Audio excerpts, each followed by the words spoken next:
Let's now bring in more analysis on this matter. We are now joined via Zoom by political analyst Dr Ntsikelelo Breakfast. As always, a pleasure to have you on the show, Dr. Breakfast. A very good afternoon to you, sir.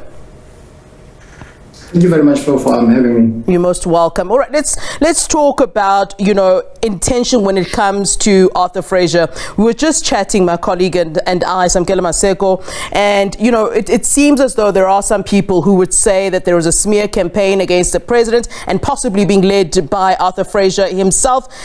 Is this what it is? When it comes to intention, why did someone like Arthur Fraser sit on this sort of information for such a long time and not say anything? What does that say? This says there's some sort of intention, isn't there?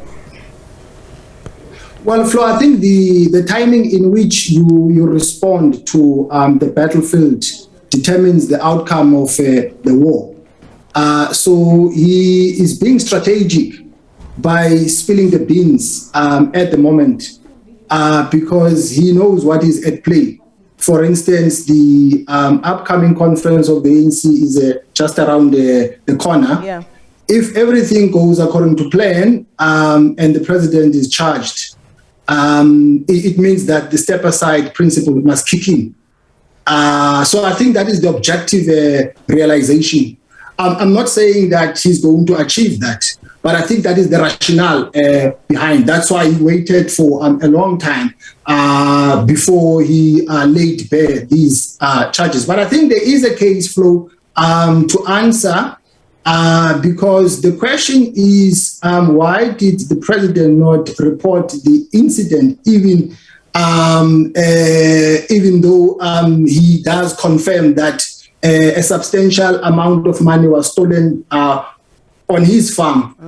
So that's the question that most people are grappling with. But in my opinion, I think there are three political implications of this. The first one is that the motivation behind the charges that have been laid is to cast aspersions on the integrity of the president. Yeah. Secondly, I think the rationale behind is to throw cold water into the political triumphalism of the Ramaphosa faction, because of late, even over the weekend, they've been having a lot of political gains, winning strategic conferences. So this is a psychological warfare, so to speak. The third implication, which is very symbolic, is that the conception of renewal, I think, will never ever see the light of the day, because you can see that ANC members are determined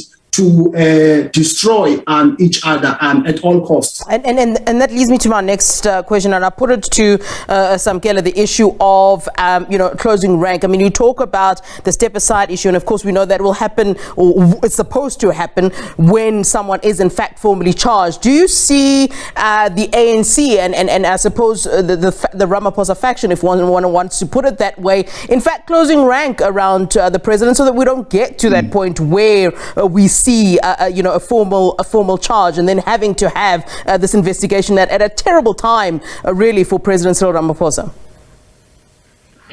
If we compare the incumbent with his predecessor, I don't think that we'll be comparing apples with apples. I'll tell you why. Because former President Zuma, he enjoyed too much support in the ANC and also NEC at that time. But at the moment, it's a different ballgame. The mere fact that the charges have been laid against the president is basically an expression of breaking ranks as opposed to closing ranks. So I don't expect ANC members to close ranks. I mean, his political opponents are known. That is common knowledge.